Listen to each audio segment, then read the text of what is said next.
Hello friends जय जगन्नाथ आपण मानक आम यूट्यूब चैनल को पुणी थे स्वागत।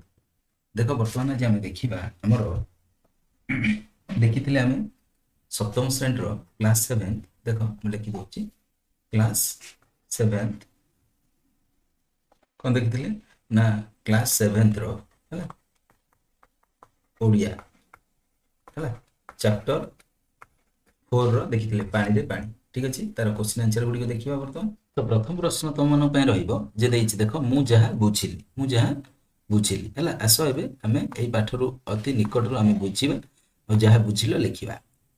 देख एटा पानी है पानी रे पानी। निम्नलिखित प्रश्न गुड़िकर यथार्थ उत्तर पाखे तारा चिन्ह दब है।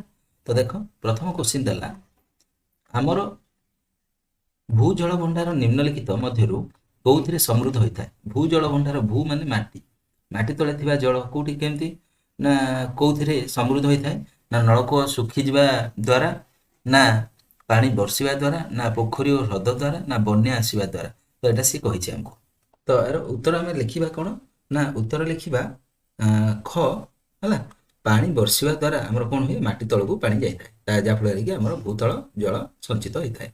2 नंबर देख तापर देला एटा स्टार चिन्ह करिवो हला एमदी स्टार चिन्ह करिवो हला। तापर निम्नलिखित मध्यरु को कथाटी जलचक्र सहित संपर्कित। तो देख देछि वर्षा जल संग्रह करबा समुद्र रु उठुथिबा बाष्प बादल होई बरसिबा नदी माने समुद्र को जाई मिसिबा ना वर्षा रे चारियाड केवल पानी ही देखा जिबा। तो आर सठिक उत्तर कोन हबो ना आर सठिक उत्तर हे जिवो तमरो ख हला ख समुद्र रु उठुथिबा बाष्प बादल होई बरसिबा एटा हला जलचक्र होउची एमती द्वारा। तो एटा स्टार चिन्ह दे दबो हला बुझि पारलो। नेक्स्ट बा 3 नंबर को 3 नंबर देख देला एही बड़ भूल रो दंड एबे आम समस्त को मिलुछि एठारे को भूल आड़ को संकेत करा जाउछि। तो एटा को भूल आड़ को हमको संकेत करा जाउछि। तो आर सठिक उत्तर देख जलचक्र रो अवधारणा को न बुझिबा आवश्यकता ठारू अधिक पानी रो व्यवहार करबा ना पोखरी गुडी को अलिया रे पोती देबा ना भूतल भंडार विषय रे विचार न करबा। तो आर सठिक उत्तर हे जिवो तमरो कोन ना पोखरी गुड़िक सब अलिया आम पोती दौचे है यहाँ हम उत्तर। तो यहाँ स्टार चिन्ह दे दब बुझिपार। तापर नेक्स्ट जीवा ख देला एबे निजर सांग मान सहित कथबार्ता करिवो एवं तुमे एही उत्तर काहेकि बाछिलो लिखिवो एटा तमे निजे करिवो हला निज सांग मान सहित कथबार्ता करिकि तुमे आरो उत्तर काहेकि बाछिलो एटा कथा हबो हला निजे कथा पय देछि। तापर तुमको देला आस मेल करिवा हला पाठरे थिबा किछि शब्द बा उक्ति को बाछिकि क स्तंभ रे दिया जायथिबा दिया जायछि ओ एहार अर्थ ख स्तंभ रे दिया जायछि। तुम दल रे कोन करिवो एही विषय रे आलोचना करिवो आ गार टाणिबो हला मिलेबो गार टाणिकि मिलेबो। तो आर सठिक उत्तर कोन करिवो आमे देखो गार टाणिकि केमते मिलेबो ना वर्षा जल संग्रह विषय रे देछि हला वर्षा जल संग्रह केमते करिवो ना वर्षा जल संग्रह हबो हमरो वर्षा जल को प्राकृतिक अथवा कृत्रिम रूप से मानविक प्रयास द्वारा पृथ्वी रे संग्रह करने को वर्षा जल संग्रह यहाँ है।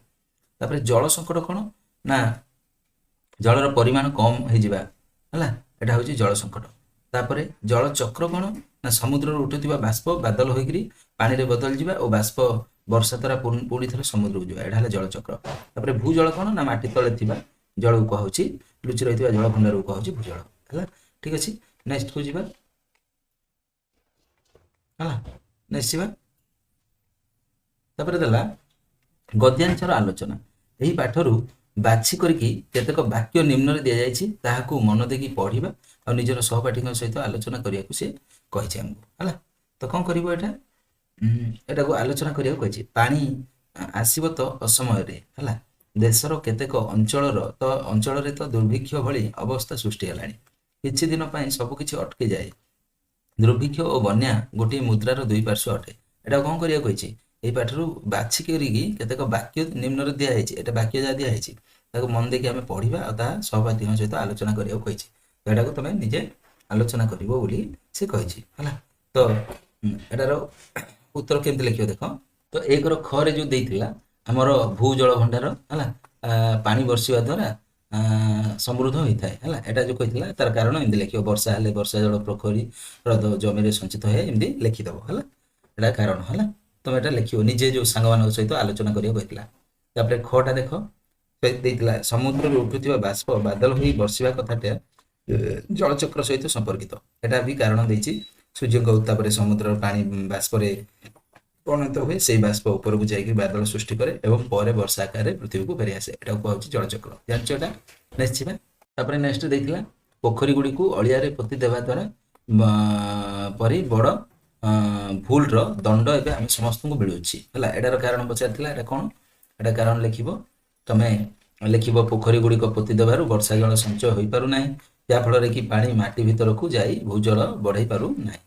ଏହା ଯୋଗୁଁ କ'ଣ ହୁଏ ନା ଭୂଜଳର ସ୍ତର କମି ଯାଉଛି ଆଉ ଏବଂ ଆମେ ଜଳ ଅଭାବର ସମସ୍ୟାର ସମ୍ମୁଖୀନ ହେବାକୁ ପଡୁଛି। ତେଣୁ ପୋଖରୀ ଗୁଡ଼ିକ ପୋତି ଦେବା ଆମର ଏକ ବଡ଼ ଭୁଲ ଅଟେ। ଏଟା ଯୋଉ କାରଣ ଗୁଡ଼ିକ ପଚାରିଥିଲା ସାଙ୍ଗମାନଙ୍କ ସହିତ ଆଲୋଚନା କରିବା ପାଇଁ, ଏଟା ଏମିତି କରିବ। ତ ଏବେ ଆର ଡିସ୍କସନ କରିବା। କ'ଣ କହିଥିଲା ନା ପାଣି ଆସିବ ତ ଅସମୟରେ। ଆରକୁ ସରଳାର୍ଥରେ ଗଦ୍ୟାଂଶରେ ଆମେ ଲେଖିବା। ତ ଆର ଉତ୍ତର କେମିତି ଲେଖିବ ଦେଖ। ପାଣି ଆସିବ ତ ଅସମୟରେ। ଏହି କଥାର ଅର୍ଥ ନିଜ ଭାଷାରେ ଲେଖିବାକୁ କହିଛି। ତ ଲେଖିବ ବର୍ତ୍ତମାନ ପାଣି ନିୟମିତ ସମୟରେ ଆସୁନାହିଁ, କେବେ ସକାଳୁ ତ କେବେ ରାତିରେ ପାଣି ଆସୁଛି। ଯାହାଫଳରେ କ'ଣ ହୁଏ ଲୋକମାନେ ବହୁତ ଅସୁବିଧାର ସମ୍ମୁଖୀନ ହେଉଛନ୍ତି। ସେଥିପାଇଁ କୁହାଯାଇଛି ଯେ ପାଣି ଆସିବ ତ ଅସମୟରେ ହେଲା। ବୁଝିପାରିଲ? ଏମିତି ଲେଖିଦେବ। ନେକ୍ସଟ କ୍ୱେଶ୍ଚିନକୁ ଯିବା। ଆଉ କ'ଣ ଥିଲା? ତାପରେ ଦେଇଛି ଦେଖ ଦୁଇଟା ଦେଇଛି। ଦେଶର କେତେକ ଅଞ୍ଚଳରେ ତ ଦୁର୍ଭିକ୍ଷ ଭଳି ଅବସ୍ଥା ମଧ୍ୟ ସୃଷ୍ଟି ହେଲାଣି। ଆର ଉତ୍ତର ଲେଖିବ ହେଲା। ଏଇଟା ଦେଖ। ତାପରେ ଦେଇଛି କ'ଣ? ତିନିଟା ଜାଗା ଉତ୍ତର ଦେଖିଦେବା। କିଛି ଦିନ ପାଇଁ ସବୁ କିଛି ଅଟକି ଯାଏ। ତାପରେ ଦେଇଛି ଦୁର୍ଭିକ୍ଷ ଓ ବନ୍ୟା ଗୋଟିଏ ମୁଦ୍ରାର ଦୁଇ ପାର୍ଶ୍ୱ ଅଟେ। ଆର ସରଳାର୍ଥ ଲେଖିବା। ଆର ଅର୍ଥ କ'ଣ ତମେ ବୁଝୁଛ ଲେଖିବା। ଦେଖ ତ ଆର ଉତ୍ତର ଲେଖିବ ଦେଶର କେତେକ ଅଞ୍ଚଳରେ ତ ଦୁର୍ଭିକ୍ଷ ଭଳି ଅବସ୍ଥା ସୃଷ୍ଟି ହେଲାଣି। ଏଟାକୁ ଲେଖିବା। ଆଜିକାଲି ଦେଶର ଅନେକ ସ୍ଥାନରେ ଠିକ୍ ସମୟରେ ବର୍ଷା ମଧ୍ୟ ହେଉନାହିଁ। ତାପରେ ଲେଖିବ ଏହା ଫଳରେ କ'ଣ ହୁଏ ନା ନଦୀ, ପୋଖରୀ, କୂଅ ଓ ଜଳାଶୟ ଗୁଡ଼ିକରେ ପାଣି କମିଯାଉଛି, ଚାଷ କାର୍ଯ୍ୟ ବାଧାପ୍ରାପ୍ତ ହେଉଛି ଏବଂ ପିଇବା ପାଣିର ମଧ୍ୟ ଅଭାବ ଦେଖାଯାଉଛି। ଲୋକମାନେ ଟ୍ୟାଙ୍କର କିମ୍ବା ବୋତଲରେ ପାଣିକୁ କିଣିକି ମଧ୍ୟ ବ୍ୟବହାର କରୁଛନ୍ତି। ଏହି ପାଣି ଅଭାବ ଯୋଗୁଁ ଲୋକମାନଙ୍କର ଜୀବନ ବହୁତ କଷ୍ଟଦାୟକ ହୋଇଯାଉଛି। ସେଥିପାଇଁ ଲେଖକ କହିଛନ୍ତି ଯେ ଦେଶର କେତେକ ଅଞ୍ଚଳରେ ଦୁର୍ଭିକ୍ଷ ଭଳି ମଧ୍ୟ ଅବସ୍ଥା ସୃଷ୍ଟି ହେଲାଣି। ଏମିତି ଲେଖିଦେବ। ନେକ୍ସଟ ଯିବା। ତାପରେ ଆଉ ଗୋଟେ ପ୍ରଶ୍ନ ଥିଲା କିଛି ଦିନ ପାଇଁ ସବୁକିଛି ଅଟକିଯାଏ। ଏଟାକୁ ବୁଝିବାକୁ କହିଥିଲା। ତ ଲେଖିବ ବର୍ଷା ଋତୁରେ ଯେତେବେଳେ ଲଗାତାର ପ୍ରବଳ ବର୍ଷା ହୁଏ ସେତେବେଳେ ନଦୀ ଓ ନାଳ ଗୁଡ଼ିକରେ ବନ୍ୟା ଆସିଥାଏ। ବନ୍ୟା ଜଳ ଗାଁ, ସହର, ରାସ୍ତାଘାଟ, ଘରବାଡ଼ି ଓ ଚାଷ ଜମିକୁ ବୁଡ଼େଇକି କ'ଣ କରେ? ବୁଡ଼େଇ ଦେଇଥାଏ। ଯାତାୟାତ ବ୍ୟବସ୍ଥା ମଧ୍ୟ ବନ୍ଦ ହୋଇଯାଏ ଏବଂ ସ୍କୁଲ, କଲେଜ, ଅଫିସ ଆଦି କିଛି ଦିନ ପାଇଁ ବନ୍ଦ ରହିଯାଏ। ସାଧାରଣ ଜୀବନଯାପନ ସମ୍ପୂର୍ଣ୍ଣ ଅସ୍ତବ୍ୟସ୍ତ ହୋଇପଡ଼େ। ତେଣୁ ଲେଖକ କହିଛନ୍ତି ଯେ ବନ୍ୟା ସମୟରେ କିଛି ଦିନ ପାଇଁ ସବୁକିଛି ଅଟକି ଯାଇଥାଏ। ବୁଝିଗଲା? ତାପରେ ଯିବା ନେକ୍ସଟକୁ। ନେକ୍ସଟ ଦେଖିବା। ତାପରେ ଦେଖ ପ୍ରଶ୍ନ 3 ଥିଲା ଦୁର୍ଭିକ୍ଷ ଓ ବନ୍ୟା ଗୋଟିଏ ମୁଦ୍ରାର ଦୁଇ ପାର୍ଶ୍ୱ ଅଟେ। ତାକୁ ବୁଝିବାକୁ କହିଥିଲା। ତ ଲେଖିବ ଦୁର୍ଭିକ୍ଷ ଓ ବନ୍ୟା ପରସ୍ପର ବିପରୀତ ହେଲେ ମଧ୍ୟ ଉଭୟ ପ୍ରାକୃତିକ ବିପର୍ଯ୍ୟୟ। ବନ୍ୟା ବର୍ଷା ନହେଲେ ଦୁର୍ଭିକ୍ଷ ହୁଏ ଆଉ ଅତ୍ୟଧିକ ବର୍ଷା ହେଲେ ମଧ୍ୟ ବନ୍ୟା ହୁଏ ହେଲା। ତାପରେ ଦୁଇଟି ପରିସ୍ଥିତିରେ ଚାଷ ନଷ୍ଟ ହୋଇଥାଏ, ଧନ ଜୀବନର କ୍ଷତି ମଧ୍ୟ ଘଟିଥାଏ ଏବଂ ଲୋକମାନେ ବହୁତ ଦୁଃଖ ଓ କଷ୍ଟ ମଧ୍ୟ ଭୋଗ କରନ୍ତି। ଗୋଟିଏରେ ପାଣିର ଅଭାବ ଥାଏ ଆଉ ଅନ୍ୟଟିରେ ପାଣିର ଅତ୍ୟଧିକତା ଥାଏ, କିନ୍ତୁ ଉଭୟର ପରିଣାମଟା ଭୟଙ୍କର ହୋଇଥାଏ। ସେଥିପାଇଁ ଲେଖକ କହିଛନ୍ତି ଯେ ଦୁର୍ଭିକ୍ଷ ଓ ବନ୍ୟା ଗୋଟିଏ ମୁଦ୍ରାର ଦୁଇଟି ପାର୍ଶ୍ୱ ଭଳି ଅଟେ। ବୁଝିପାରିଲ? ତାପରେ ବର୍ତ୍ତମାନ ଏ ସରିଛି। ନେକ୍ସଟକୁ ଯିବା। ତାପରେ ତମକୁ ଦେଲା ଆସ ଚିନ୍ତା କରିବା, ଲେଖାଟିକୁ ଆଉ ଥରେ ପଢ଼ିବା ଆଉ ନିମ୍ନଲିଖିତ ବିଷୟ ଗୁଡ଼ିକର ଉତ୍ତର ଖୋଜିବା। ତ ପ୍ରଶ୍ନ ଦେଲା ପାଠରେ ଏହି ପୃଥିବୀକୁ ବିରାଟ ବଡ଼ ସରାଘଡ଼ି ବୋଲି କାହିଁକି କୁହାଯାଇଛି ହେଲା। ସରାଘଡ଼ି ବୋଲି କାହିଁକି ଆମେ କହିଛନ୍ତି। ତାପରେ 2 ନମ୍ବର ପ୍ରଶ୍ନ ହେଲା ଖଟା କୋଉ ଧାରାରେ ଜଳଚକ୍ର ପୂର୍ଣ୍ଣ ରୂପ ନିଏ। ତାପରେ ଅଛି ଯଦି ସବୁ ନଈ, ହ୍ରଦ ଓ ପୋଖରୀ ଶୁଖିଯାଏ ତେବେ କ'ଣ ହେବ। ତାପରେ ଦେଇଛି ପାଠରେ ପାଣିକୁ ଟଙ୍କା ଠାରୁ ମଧ୍ୟ ଅଧିକ ମୂଲ୍ୟବାନ କାହିଁକି କୁହାଯାଇଛି। ତ ଏ 4ଟାର ପ୍ରଶ୍ନର ଉତ୍ତର ବର୍ତ୍ତମାନ ଆମେ ଦେଖିବା। ତ ଦେଖ ତ ପାଠରେ ଏହି ପୃଥିବୀକୁ ବିରାଟ ବଡ଼ ସରାଘଡ଼ି ବୋଲି କାହିଁକି କୁହାଯାଇଛି। ପ୍ରଥମ ପ୍ରଶ୍ନ ଉତ୍ତର ଆମେ ବର୍ତ୍ତମାନ ରଖିବା। ପୃଥିବୀ ବର୍ଷା ଜଳକୁ ନିଜ ଭିତରେ ସଂରକ୍ଷଣ କରି ରଖିଥାଏ। ବର୍ଷାରେ ପାଣି ନଦୀ, ହ୍ରଦ, ପୋଖରୀ, ଝରଣା ଓ ଭୂତଳ ତଳେ ସଞ୍ଚିତ ହୋଇ ରହିଥାଏ। ଏହି ଜଳକୁ ଆମେ ପିଇବା ପାଇଁ, ଚାଷବାସ କରିବା ପାଇଁ, ଶିଳ୍ପ ଓ ଅନ୍ୟାନ୍ୟ ଦୈନନ୍ଦିନ କାର୍ଯ୍ୟରେ ମଧ୍ୟ ବ୍ୟବହାର କରିଥାଉ। ଯେପରିକି ଗୋଟିଏ ସରାଘଡ଼ି ପାଣିକୁ ସାଇତି ରଖେ, ସେହିପରି ପୃଥିବୀ ମଧ୍ୟ ଜଳକୁ ସଂରକ୍ଷଣ କରିକିରି ଜୀବଜଗତର ଉପକାର କରିଥାଏ। ସେଇଥିପାଇଁ ହିଁ ପାଠରେ ଆମର ପୃଥିବୀକୁ ବିରାଟ ବଡ଼ ସରାଘଡ଼ି ବୋଲି କୁହାଯାଇଛି। ବୁଝିପାରିଲ? ଏମିତି ଲେଖିଦେବ। ନେକ୍ସଟ କ୍ୱେଶ୍ଚିନ୍ ଖ ବିଟିକୁ ଦେଖିବା। ଖଟା ଦେଲା ତମର କୋଉ ଧାରାରେ ଜଳଚକ୍ର ପୂର୍ଣ୍ଣ ରୂପ ନିଏ। ତମେ ଲେଖିବ ସୂର୍ଯ୍ୟଙ୍କ ଉତ୍ତାପରେ ନଦୀ, ହ୍ରଦ, ପୋଖରୀ ଓ ସମୁଦ୍ରର ଜଳ ବାଷ୍ପରେ ପରିଣତ ହୋଇକରି ଆକାଶକୁ ଉଠିଥାଏ। ସେହି ବାଷ୍ପ ପୁଣି ଥଣ୍ଡା ହୋଇ ପବନରେ ସଂସ୍ପର୍ଶରେ ଆସିକି ମେଘରେ ପରିଣତ ହୁଏ। ପରେ ମେଘରୁ ବର୍ଷା ହୋଇ ସେଇ ଜଳ ପୁଣି ନଦୀ, ହ୍ରଦ, ପୋଖରୀ ଓ ସମୁଦ୍ରକୁ ଫେରିଆସେ। ଏହି ବାଷ୍ପୀଭବନ ମେଘ ସୃଷ୍ଟି ଓ ବର୍ଷାର କ୍ରମାଗତ ପ୍ରକ୍ରିୟାକୁ ହିଁ ଆମେ ଜଳଚକ୍ର ବୋଲି କହିଥାଉ। ନେକ୍ସଟ ଯିବା। ଗ ବିଟଟା ତମକୁ ଦେଇଥିଲା ଯଦି ସବୁ ନଈ, ହ୍ରଦ ଓ ପୋଖରୀ ଶୁଖିଯିବ ତେବେ କ'ଣ ହବ? ତ ଲେଖିବ ଯଦି ସବୁ ନଈ, ହ୍ରଦ, ପୋଖରୀ ଶୁଖିଯାଏ ତେବେ ଜଳ ବାଷ୍ପୀଭୂତ ହୋଇକି ଆକାଶକୁ ଉଠିପାରିବ ନାହିଁ, ଯାହାଫଳରେ କି ମେଘ ସୃଷ୍ଟି ହେବ ନାହିଁ ଏବଂ ବର୍ଷା ମଧ୍ୟ ହେବ ନାହିଁ। ଏହାଦ୍ୱାରା କ'ଣ ହବ ନା ଭୂତଳ ଜଳ ଓ ଭୂଗର୍ଭର ଜଳର ପରିମାଣ କମିଯିବ। ଚାଷବାସ, ପଶୁପକ୍ଷୀ ଓ ମଣିଷର ଜୀବନ ବହୁତ କଷ୍ଟଦାୟକ ହୋଇପଡ଼ିବ। ଜଳ ଅଭାବ ଯୋଗୁଁ ଦୁର୍ଭିକ୍ଷ ମଧ୍ୟ ଦେଖାଯିବାର ସମ୍ଭାବନା ଅଟେ ଓ ଜୀବଜଗତ ବିପଦରେ ମଧ୍ୟ ପଡ଼ିପାରେ। ବୁଝିପାରିଲ? ନେକ୍ସଟ କ୍ୱେଶ୍ଚିନ୍କୁ ଯିବା। ଲାଷ୍ଟ କ୍ୱେଶ୍ଚିନ୍ ଥିଲା ତମର ଘର ନମ୍ବରର ପାଠରେ ପାଣିକୁ ଟଙ୍କା ଠାରୁ ଅଧିକ ମୂଲ୍ୟବାନ କାହିଁ କୁହାଯାଇଛି? ତ ଲେଖିବ ପାଣି ହେଉଛି ଜୀବନର ମୂଳ ଆଧାର। ପାଣି ବିନା ମଣିଷ, ପଶୁପକ୍ଷୀ ଓ ଉଦ୍ଭିଦ କେହି ମଧ୍ୟ ବଞ୍ଚିପାରିବେ ନାହିଁ। ଟଙ୍କା ଥିଲେ ଆମେ ଅନେକ ଜିନିଷ କିଣିପାରିବା, କିନ୍ତୁ ପାଣିର ଅଭାବ ହେଲେ ଟଙ୍କା ଥିଲେ ମଧ୍ୟ ଜୀବନ ବଞ୍ଚାଇବା ସମ୍ଭବ ହୋଇପାରିବ ନାହିଁ। ପାଣି ଆମର ପିଇବା, ରନ୍ଧନ କାର୍ଯ୍ୟ, ଚାଷବାସ, ପରିଷ୍କାର ପରିଚ୍ଛନ୍ନତା ଓ ସମସ୍ତ ଜୀବର ବଞ୍ଚିବା ପାଇଁ ଅତ୍ୟନ୍ତ ଆବଶ୍ୟକ ଅଟେ। ସେଥିପାଇଁ ପାଠରେ ପାଣିକୁ ଟଙ୍କା ଠାରୁ ମଧ୍ୟ ଅଧିକ ମୂଲ୍ୟବାନ ବୋଲି କୁହାଯାଇଛି। ବୁଝିପାରିଲ? ନେକ୍ସଟ କ୍ୱେଶ୍ଚିନ୍କୁ ଯିବା। ତାପରେ ଏଇଠି ପ୍ରଶ୍ନ ତମକୁ ଦେଲା ଶୀର୍ଷକ କ'ଣ ଦେଇଛି ନା ଏହି ପାଠର ଶୀର୍ଷକ ପାଣିରେ ପାଣି ଦିଆଯାଇଛି। ପାଠର ନାମ ଏମିତି କାହିଁକି ଦିଆଯାଇଛି ନିଜର ସହପାଠୀମାନଙ୍କ ସହିତ ଆଲୋଚନା କରି ଲେଖିବାକୁ କହିଛି। ନିଜ ଉତ୍ତରରେ କାରଣ ମଧ୍ୟ ଲେଖିବାକୁ କହିଛି। ଆଉ ଗୋଟେ ଦେଇଛି ତୁମେ ଏହି ପାଠଟିର ଆଉ କୋଉ ନାମ ଦେବାକୁ ଚାହୁଁଛ ଆଉ କାରଣ ସହିତ ଲେଖିବାକୁ କହିଛି। ତ କ ଖ ଦେଖିବା ବର୍ତ୍ତମାନ। ତ ଲେଖିବ ଏହି ପାଠର ଶୀର୍ଷକ ପାଣିରେ ପାଣି, ଏଟା କଟା ପାଣିରେ ପାଣି ଦିଆଯାଇଛି। ପାଠର ନାମ ଏମିତି କାହିଁକି ଦିଆଯାଇଛି ନିଜର ସହପାଠୀଙ୍କ ସହିତ ଆଲୋଚନା କରିବାକୁ କହିଥିଲା। ତ ଲେଖିବ ଏହି ପାଠର ଶୀର୍ଷକ ପାଣିରେ ପାଣି ଯଥାର୍ଥ ଅଟେ କାରଣ ସମଗ୍ର ପାଠଟି ପାଣିର ମହତ୍ଵ ଓ ବ୍ୟବହାର ବିଷୟରେ ଲେଖାଯାଇଛି। ବୁଝିପାରୁଛ? ତାପରେ କ'ଣ କହୁଛି ନା ପାଠରେ ଜଳଚକ୍ର, ସମୁଦ୍ରରୁ ବାଦଲ କେମିତି ହେଉଛି, ବାଦଲରୁ କେମିତି ବର୍ଷା ହେଉଛି ଏ ବିଷୟରେ ସରଳ ଭାବରେ ବୁଝାଯାଇଛି। ବର୍ଷା ଋତୁରେ ଅଧିକ ପାଣି ହୋଇ ବନ୍ୟା ସୃଷ୍ଟି ହୁଏ ବୋଲି ମଧ୍ୟ କୁହାଯାଇଛି। ତାପରେ ଗ୍ରୀଷ୍ମ ଋତୁରେ ପାଣିର ଅଭାବ ଯୋଗୁଁ ଲୋକମାନେ କେମିତି ଅସୁବିଧାରେ ପଡ଼ନ୍ତି ତାହା ମଧ୍ୟ କୁହାଯାଇଛି। ତାପରେ କ'ଣ ଅଛି ନା ପାଣିରେ ସଞ୍ଚୟ ଓ ସଠିକ ବ୍ୟବହାର ବିଷୟରେ ମଧ୍ୟ ଲେଖକ ପରାମର୍ଶ ଦେଇଛନ୍ତି। ତାପରେ ତେଣୁ ପାଠର ସମ୍ପୂର୍ଣ୍ଣ ବିଷୟବସ୍ତୁକୁ ଆମେ କେନ୍ଦ୍ର କରିକି ଏହାର ଶୀର୍ଷକ ଆମେ ପାଣିରେ ପାଣି ବୋଲି ରଖିଛନ୍ତି। ବୁଝିଲେ? ନିଶ୍ଚିତ।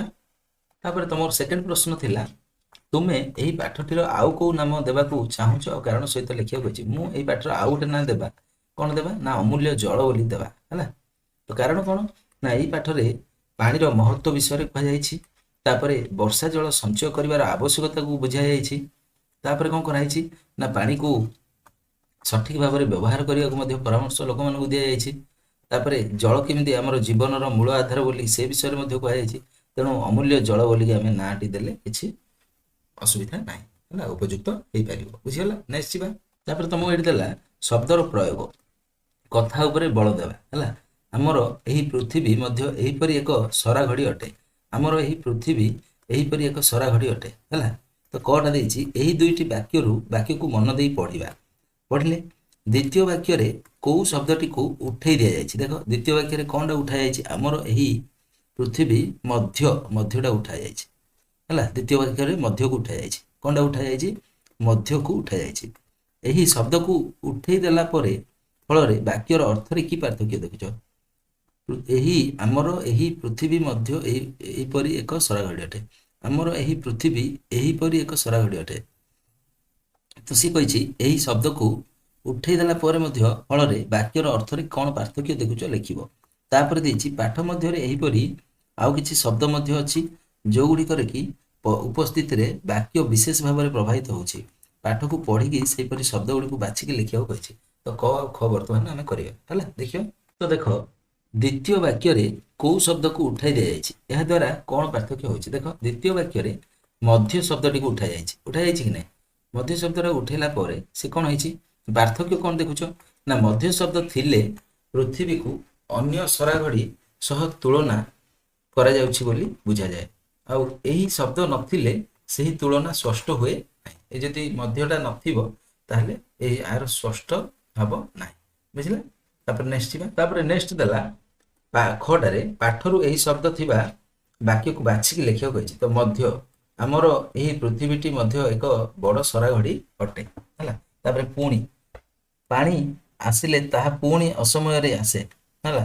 ତାପରେ ତଥା ବର୍ଷା ଜଳ ଭୂପୃଷ୍ଠ ତଥା ସମୁଦ୍ରରେ ଯାଇକି ମିଶିଥାଏ, ଏମିତି ଲେଖିଦବ, ବୁଝିଗଲା। ତାପରେ ନେକ୍ସଟ ଯିବା। ତାପରେ ଦେଲା ଦେଖ, ଏଠି ଦେଲା ସମାନାର୍ଥବୋଧକ ଶବ୍ଦ। ତଳେ ଦିଆଯାଇଥିବା ବାକ୍ୟ ମାନଙ୍କରେ ରେଖାଙ୍କିତ ଶବ୍ଦ ଗୁଡ଼ିକୁ ପାଇଁ ବାଦଲ ମଧ୍ୟରେ ସମାନାର୍ଥକ ବୋଧ ଶବ୍ଦମାନ ରହିଛି, ତାହାକୁ ବାଛିକି ଲେଖିବାକୁ କହିଛି। ତ ଦେଖ, ସୂର୍ଯ୍ୟଙ୍କର କିରଣ ପଡ଼ିଲେ ଫୁଲମାନେ ହସି ଉଠନ୍ତି ହେଲା। ସୂର୍ଯ୍ୟ ଜାଗାରେ କ'ଣ ଆମେ ଲେଖିପାରିବା? ରବି ଲେଖିପାରିବା। କ'ଣ ଲେଖିବା? ରବି ଲେଖିପାରିବା। ତାପରେ ସମୁଦ୍ରର ପାଣି ବାଷ୍ପ ହୋଇକିରି ଉପରକୁ ଯାଇଥାଏ। ପାଣି, ପାଣି ମାନେ ଏଠି କ'ଣ ଲେଖିବା? ପାଣି ମାନେ ଆମେ ଲେଖିପାରିବା ଜଳତ, ନାଇଁ ଜଳତ ମାନେ ମେଘ। ପାଣି ମାନେ ଆମେ କ'ଣ ଲେଖିପାରିବା? ନୀର ଲେଖିପାରିବା। ପାଣି ମାନେ କ'ଣ ଲେଖିପାରିବା? ନୀର ଲେଖିପାରିବା। ତାପରେ ସେମିତି ଗଡା, ହଠାତ୍ ବାଦଲ ଗର୍ଜିବାରେ ଲାଗିଲା। ବାଦଲ ବଦଳରେ ଆମେ କ'ଣ ଲେଖିପାରିବା? ବାଦଲ ମାନେ ଜଳତ, ମେଘ ଯୋଉଟା ହେଲା, ମେଘ। ତାପରେ ଜଳ ଚକ୍ରରେ ଜଳଚକ୍ରରେ ପବନର ମଧ୍ୟ ବହୁତ ବଡ଼ ଭୂମିକା ଅଛି। ପବନ, ଏଠି ପବନ ଜାଗାରେ ଆମେ କ'ଣ ଲେଖିପାରିବା? ପବନ ଜାଗାରେ ଆମେ ଲେଖିପାରିବା ବାୟୁ ଲେଖିପାରିବା, ସମୀର ଲେଖିପାରିବା, ସମୀର ଲେଖିପାରିବା ହେଲା। ତାପରେ ନେକ୍ସଟ ଯିବା, ବୁଝିପାରୁଛ?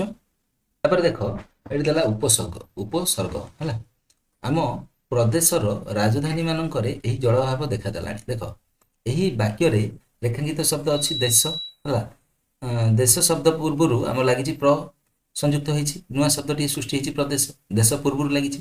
କୌଣସି ଶବ୍ଦ ବା ଧାତୁ ପୂର୍ବରୁ ବ୍ୟବହୃତ ହେଉଥିବା ନିର୍ଦ୍ଦିଷ୍ଟ ଶବ୍ଦକୁ କୁହାଯାଏ ଉପସର୍ଗ। ମାନେ ଦେଶ ପୂର୍ବରୁ ଲାଗିଛି ପ୍ରଟା, ତ ପ୍ରଟା ହେଲା ଗୋଟେ ଉପସର୍ଗ। ଏହାକୁ ପୂର୍ବ ପ୍ରତ୍ୟୟ ମଧ୍ୟ କୁହାଯାଏ। ଆସ ତଳ ଲିଖିତ ତଳଚିତ୍ରକୁ ଦେଖିକି କିଛି ଉପସର୍ଗକୁ ଆମେ ଜାଣିବା। ଦେଖ, ଯେମିତି ଅ ହାର ସରି ଆ ହାର ହେଲା, ଦେନ୍ ରହିବ ପରିହାର, ତାପରେ ଉପହାର, ବିହାର, ପ୍ରହାର ହେଲା, ଏମିତି ଲେଖା ହେଇଛି ଏଠି, ବୁଝିପାରୁଛ? ମୁଁ ଯାହା ଯାହା କହିଲି ଏଠି ଲେଖା ହେଇଗଲା ହେଲା, ଲେଖିବ ତମେ। ତାପରେ ଏବେ ଦେଖ, ଏବେ ତୁମେ ମଧ୍ୟ ଉପସର୍ଗ ପ୍ରୟୋଗ କରି ନୂଆ ଶବ୍ଦ ଗଢ଼ିବ ଆଉ ତାକୁ ବାକ୍ୟରେ ପ୍ରୟୋଗ କରିବ। ଦେଖ, ଅପାତ୍ର, ଅ ମୁଁ ଲେଖି ଦଉଛି ହେଲା, ଅପାତ୍ର। ସେମିତି ଅଜ୍ଞାନ, ଅଜ୍ଞାନ। ତାପରେ ବିଜ୍ଞାନ ହେଲା, ତାପରେ ସୁଜ୍ଞାନ ହେଲା, ଲଗେଇକି ଲେଖିବାକୁ କହିଛି ହେଲା, ବୁଝିଗଲା? ଏମିତି ଲେଖିବ, ବାକ୍ୟ ତମେ ନିଜେ କରିବ ହେଲା। ଯେମିତି ରାମ ବାବୁଙ୍କର ଗୋଟେ ହେଲା ଅପାତ୍ର ଅପାତ୍ରିକ ପୁତ୍ର ଥିଲା ହେଲା। ତାପରେ ଅଜ୍ଞାନ ହେଲା, ପାଠ ପଢିବା ଦ୍ୱାରା ଆମର ଅଜ୍ଞାନତା ଦୂର ହୁଏ ହେଲା, ସେମିତି ଲେଖିବ। ତାପରେ ବିଜ୍ଞାନ ହେଲା, ବିଜ୍ଞାନ ଦ୍ୱାରା ଆମେ ଅନ୍ୱେଷଣ କରି ଆମେ ନୂତନ ଜ୍ଞାନକୁ ଆହରଣ କରିଥାଉ ହେଲା। ତାପରେ ସୁଜ୍ଞାନ ହେଲା, ସୁଜ୍ଞାନ ଅର୍ଜନ କରିବା ନିହାତି ଆବଶ୍ୟକ ହେଲା, ଏମିତି ଲେଖିବ ହେଲା। ତମେ ନିଜ ବାକ୍ୟ ବି ଲେଖିପାରିବ। ତାପରେ ପାଠରୁ ଆଗକୁ ଯିବା।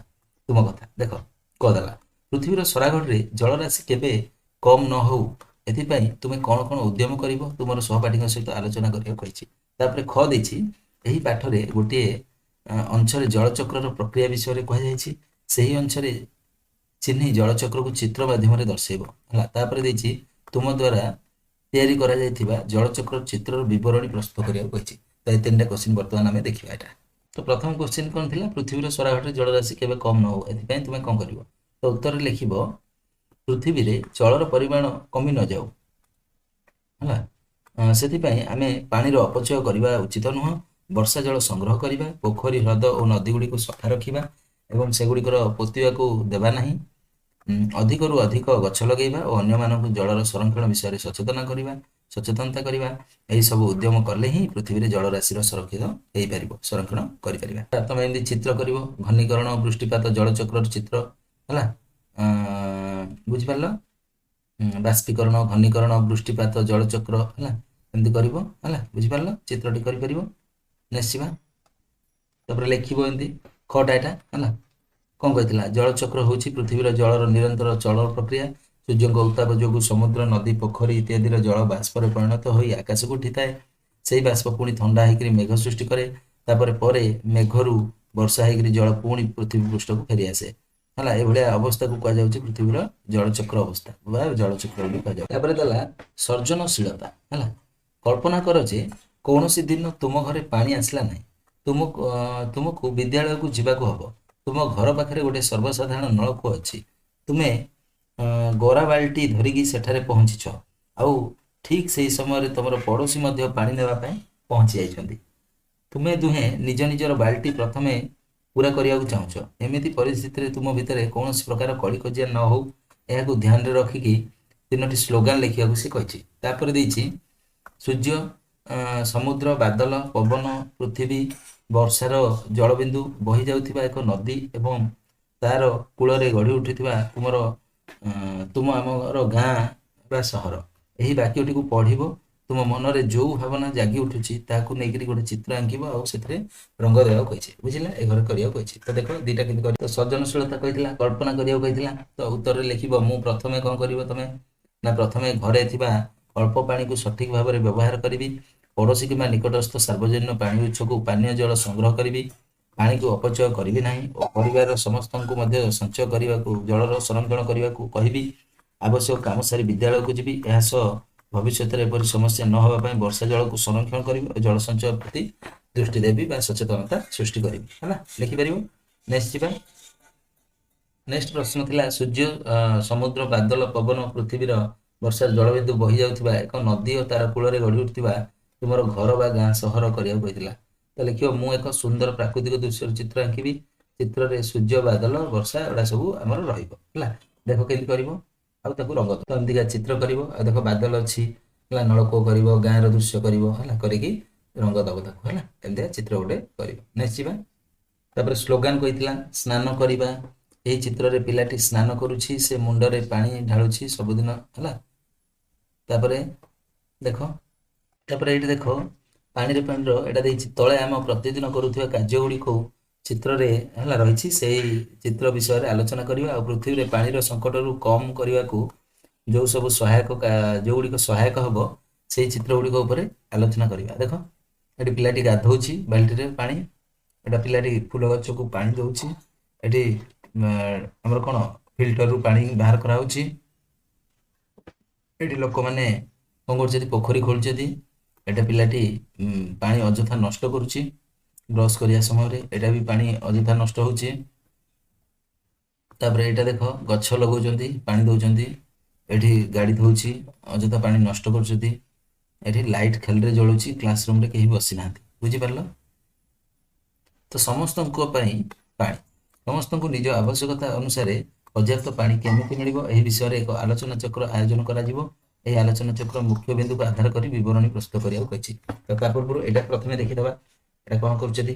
ତ ସ୍ନାନ କରିବା ସମୟରେ ପିଲାଟି ସ୍ନାନ କରୁଛି, ସେ ମୁଣ୍ଡରେ ପାଣି ଢାଳୁଛି। ସବୁଦିନ ସ୍ନାନ କରିବା ଦ୍ୱାରା ଶରୀର ସଫା ଓ ସୁସ୍ଥ ରହୁଛି। ତାପରେ ଗଛରେ ପାଣି ଦଉଛି ସେକେଣ୍ଡଟାରେ। ଏହି ଚିତ୍ରରେ ବାଳକଟି ଗଛରେ ପାଣି ଦଉଛି। ଗଛକୁ ପାଣି ଦେବା ଦ୍ୱାରା ଏଇଟା ଗୋଟେ ଭଲ ଅଭ୍ୟାସ, ଏହା ଗଛର ବୃଦ୍ଧିରେ ସହାୟକ ହେଉଛି। ତାପରେ ପାଣିର ବିଶୋଧନ, ଏହି ଚିତ୍ରରେ ପିଇବା ପାଣିକୁ ବିଶୋଧନ କରାଯାଉଛି। ବିଶୋଧିତ ପାଣି ପିଇଲେ ଆମର ବିଭିନ୍ନ ପ୍ରକାର ରୋଗରୁ ଆମେ ରକ୍ଷା ପାଇପାରିବା। ତାପରେ ଚାଷ ଜମିରେ ଜଳସେଚନ, ଏହି ଚିତ୍ରରେ ଚାଷ ଜମିରେ ଜଳସେଚନ କରାଯାଉଛି। ଫସଲ ଭଲ ହେବା ପାଇଁ ଜଳସେଚନର ଆବଶ୍ୟକତା ଅଛି।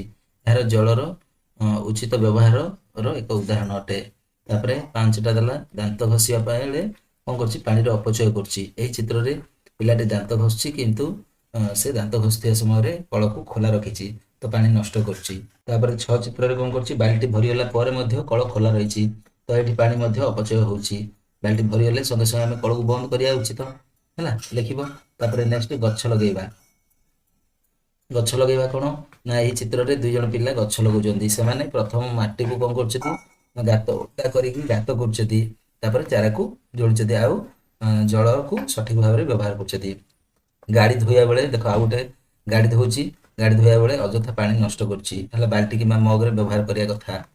ଅନାବଶ୍ୟକ ବିଦ୍ୟୁତ ବ୍ୟବହାର ହେଉଛି, କାରଣ ସେ କ୍ଲାସ ରୁମଟାରେ କଣ ହଉଛି କେହି ପିଲା ନାହାନ୍ତି କିନ୍ତୁ ଅନାବଶ୍ୟକ କଣ କରାହଉଛି ବିଦ୍ୟୁତର ବନ୍ଦ କରିକି ଜଳର ପରୋକ୍ଷ ଅପଚୟକୁ ରୋକିବା। ହେଲା ବିଦ୍ୟୁତ ବନ୍ଦ କରିବା ଆଉ ଜଳକୁ ମଧ୍ୟ ବନ୍ଦ କରିବା। ହେଲା ସମସ୍ତଙ୍କ ପାଇଁ ପାଣିର ବ୍ୟବହାର ବିଷୟରେ କହିଥିଲା।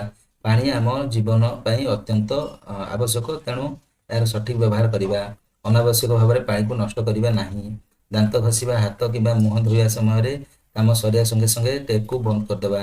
ଟାଙ୍କି କିମ୍ବା ବାଲ୍ଟି ପୂର୍ଣ୍ଣ ହେଲା ପରେ ପାଣିର ପାଇପକୁ ଉଚିତ ଭାବରେ ବନ୍ଦ କରିବା। ତାପରେ ବର୍ଷା ଜଳ ସଂଗ୍ରହ କରିକି ବିଭିନ୍ନ କାମରେ ବ୍ୟବହାର କରିବା। ତାପରେ ଗାଡ଼ି ଧୋଇବା ପାଇଁ ପାଇପ୍ ବଦଳରେ ବାଲ୍ଟି ମଗ ବ୍ୟବହାର କରିବା। ଏଇଟା ହେଲା ଭଲ ଅଭ୍ୟାସ। ପାଣି ପାଇପରେ ଲିକ୍ ତୁରନ୍ତ ମରାମତି କରିବା ହେଲା। ଆଉ ସମସ୍ତ ପାଣି ସଞ୍ଚୟ ବିଷୟରେ ସଚେତନ କରିବା ଲୋକମାନଙ୍କୁ ହେଲା। ଆଉ ପାଣି ସଞ୍ଚୟ କଲେ ଭବିଷ୍ୟତରେ ସମସ୍ତଙ୍କୁ ପର୍ଯ୍ୟାପ୍ତ ପାଣି ମିଳିପାରିବ ସେ ବିଷୟରେ ମଧ୍ୟ ଆଲୋଚନା କରିବା। ବୁଝିହେଲା? ତାପରେ ଦେଲା ନୀତିଦିନିଆ କାମରେ ପାଣିର ଆବଶ୍ୟକତା ହେଲା। ତୁମ ଘରେ ଦିନକୁ ହାରାହାରି କେତେ ପାଣି ଖର୍ଚ୍ଚ ହେଉଛି ଏହାକୁ ଜାଣିବାକୁ ତୁମେ ଚେଷ୍ଟା କରିବ। ଆଉ ନିଜ ଘରେ ବ୍ୟବହୃତ ହେଉଥିବା ପାଣି ବିଷୟରେ ତାଲିକା କରିବ। ଏହି ତାଲିକାକୁ ଆଧାର କରିକି ନିମ୍ନଲିଖିତ କଥା ଗୁଡ଼ିକ ଆଲୋଚନା କରିବ। ଦେଇଛି ଘର କାମରେ ଗୋଟିଏ ଦିନରେ ପାଖାପାଖି କେତେ ପାଣି ଖର୍ଚ୍ଚ ହେଉଛି। ବାଲ୍ଟି ମାଠିଆ ପରି ଜଳ ଭରିବାର ଅନ୍ୟ ପାତ୍ରକୁ ମାପ ପାତ୍ର ହିସାବରେ ନେବା। ନିଜର ମା ବାପା ଓ ଘର ଅନ୍ୟ ସଦସ୍ୟ ଅଯଥା ପାଣିକୁ ନଷ୍ଟ ନ କରିବା ପାଇଁ ତମେ କ'ଣ କ'ଣ ଉପାୟ ଅବଲମ୍ବନ କରୁଛ ସେଇଟା ଲେଖିବ।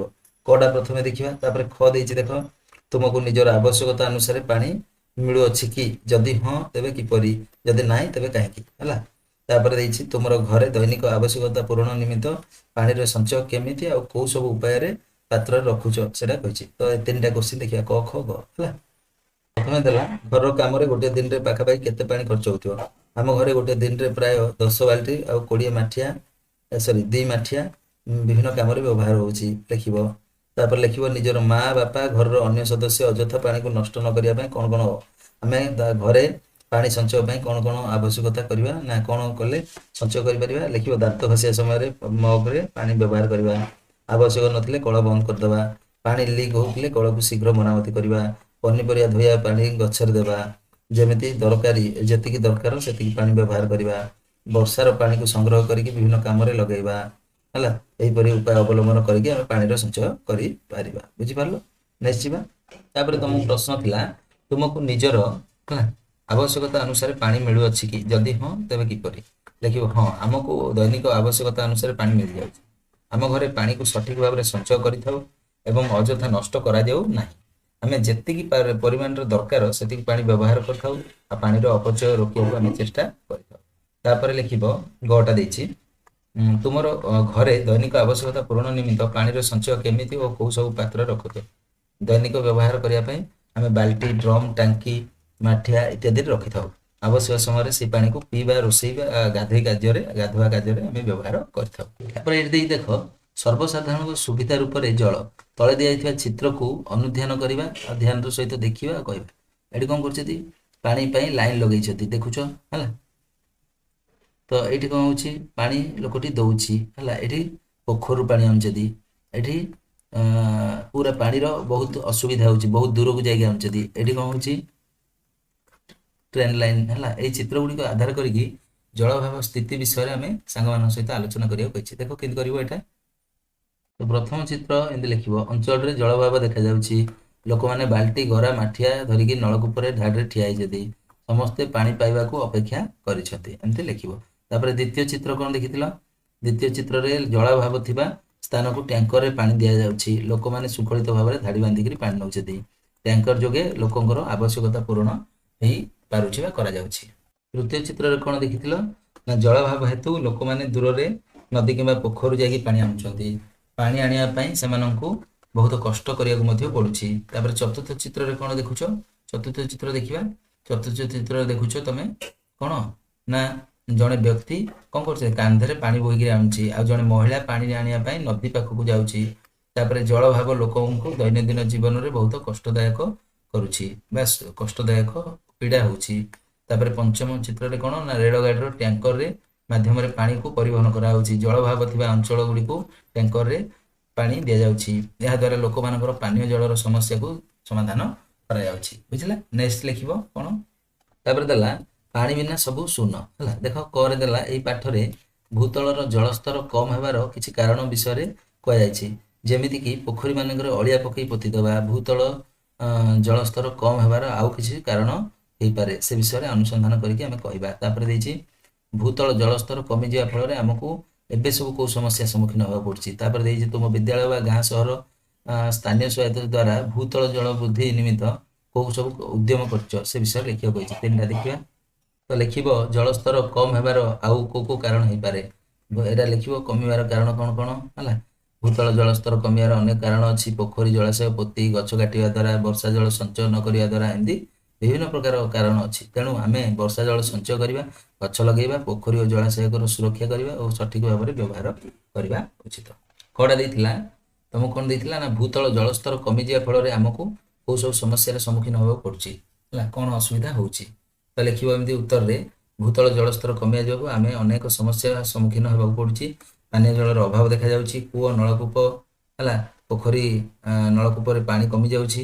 ଚାଷ ପାଇଁ ପାଣି ମିଳୁନାହିଁ, ଫଳରେ ଫସଲ ଉତ୍ପାଦନ କମିଯାଉଛି। ନଦୀ ପୋଖରୀ ଜଳାଶୟ ଶୁଖିଯାଉଛି। ଏହା ସହିତ ଜୀବଜନ୍ତୁ ମଣିଷମାନେ ଜଳ ସଙ୍କଟର ସମ୍ମୁଖୀନ ହେଉଛନ୍ତି। ଏମିତି ଲେଖିଦେବ। ତାପରେ ପ୍ରଶ୍ନ ଥିଲା କ'ଣ ନା ତୁମ ବିଦ୍ୟାଳୟ, ଗାଁ, ସହର ବା ସ୍ଥାନୀୟ ପ୍ରଶାସନ ଦ୍ୱାରା ଭୂତଳ ଜଳସ୍ତର ବୃଦ୍ଧି ନିମିତ୍ତ ତମେ କ'ଣ କ'ଣ ଉଦ୍ୟମ କରିଛ ସେ ବିଷୟରେ ଲେଖିବାକୁ କହିଛି।